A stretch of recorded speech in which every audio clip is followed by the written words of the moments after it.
Joining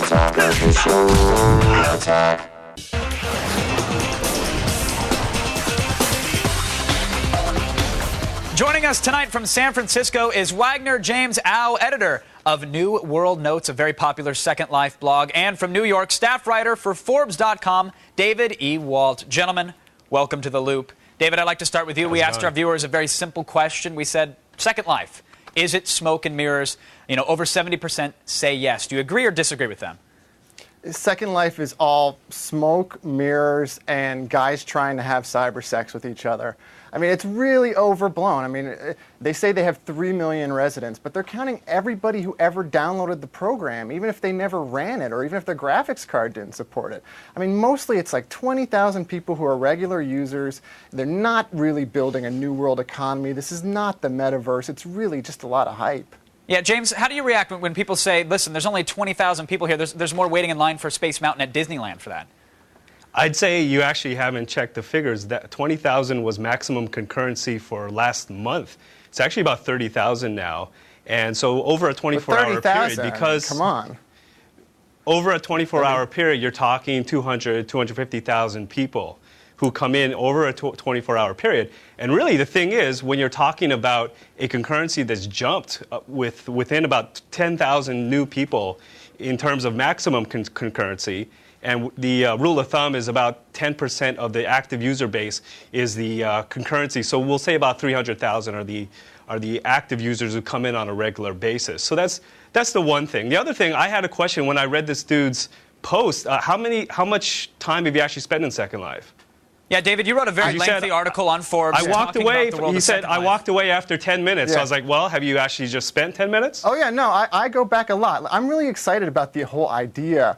You know, everything about Second Life now you're backpedaling, is the idea of it. No. The idea is really cool. How long have you actually been in there? I've logged in a bunch of times, and every time I go in, did you go to like Samurai Island? And when you get there, you wait for all the textures to load. You spend all your time just kind of waiting for something cool to happen, and nothing ever does. It always ends up about 30 minutes. Okay, so it sounds like David, there's a proof of concept going on that you appreciate. You just don't think it's actually there right now.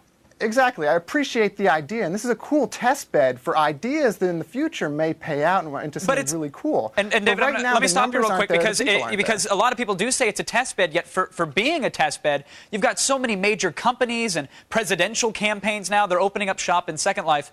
James, what's the benefit for them? Why should they take residence in something that people like David think is just it's a work in progress at best?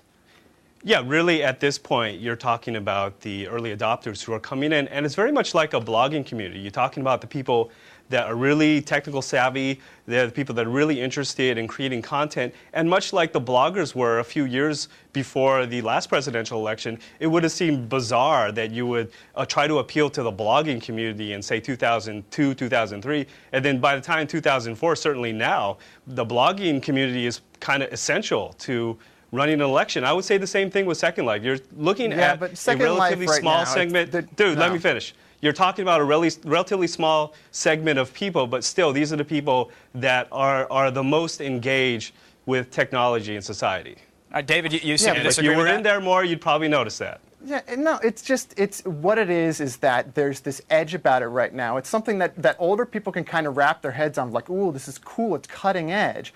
And so these companies and these politicians are coming in. You know, John Edwards announcing his candidacy and going into there to talk is like, you know, it's like Abe Lincoln getting on a train in the 1800s. It's just to make him look cool, to have a little frisson of like, ooh, this is cutting edge. But it doesn't amount to anything. From what I heard, this isn't going to win them votes. This isn't going to achieve anything. It's just, you know, something sort of cool that people can go, oh, wow, this guy understands cyberspace. Doesn't really mean anything. And, you know, things like CompuServe, you know, people might have done the same thing, you know, 15 years ago and gone on and done like a text chat. That didn't really amount to anything in the long run, but at the time it made people seem cool for doing it. Yeah, James, do you ever worry that with all these announcements and all these people setting up shops and embassies in Second Life, do you worry that people might be exploiting the actual community instead of trying to be a part of it and building it?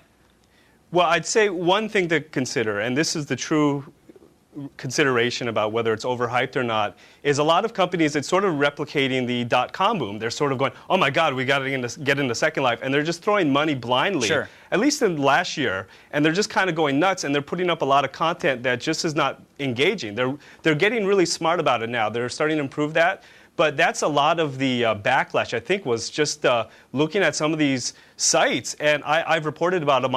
I reported about it on my blog, New World Notes, that a lot of them are not very well visited, though that's starting to change slowly. And again, people have learned the lessons, hopefully, from the dot-com era. Now they're upping the quality. But you're going to see a lot of that stuff. Here's a tool. Here's how we can use it. All right, David, final word to you, sir. You said you've logged in. You said you like it. It's a proof of concept. But what will it take to make Second Life the it place in the next 5 to 10 years? Or do you think that it's just going to burn out and the next version of Second Life will be it?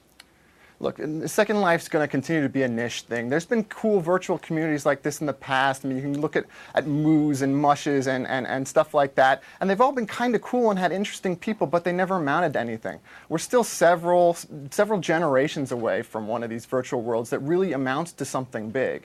You know, it'd probably require new technology to make it happen. You know, I'm still waiting for the jack I can plug into my head and then get into one of these virtual worlds. Right, and crash somebody's entire board just by raising your hands. It's a very Johnny Mnemonic thing. I understand. See, all right, you get it. James, have 1 million active users by the end of the year. That's my bet. All right, we'll see if it happens. Check out Samurai Island. That's quite an increase. So we'll see what happens in 2007. James and David, I want to thank you both for coming on. Thanks for keeping us in the loop.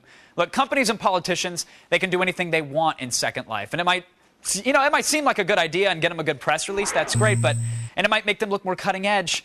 I just don't think it's worth it yet. I mean, there are as many people on Second Life as there are living in Queen Creek, Arizona. Never heard of it? Exactly. I mean, you can get more attention paying some college kids to run around World of Warcraft, spamming your website, than you could through the trouble of setting up a virtual embassy in Second Life. And the graphics would be better as well. And there'd be hippogriffins flying around, and those things are awesome. Attack of the Show, weeknights at 7, only on G4.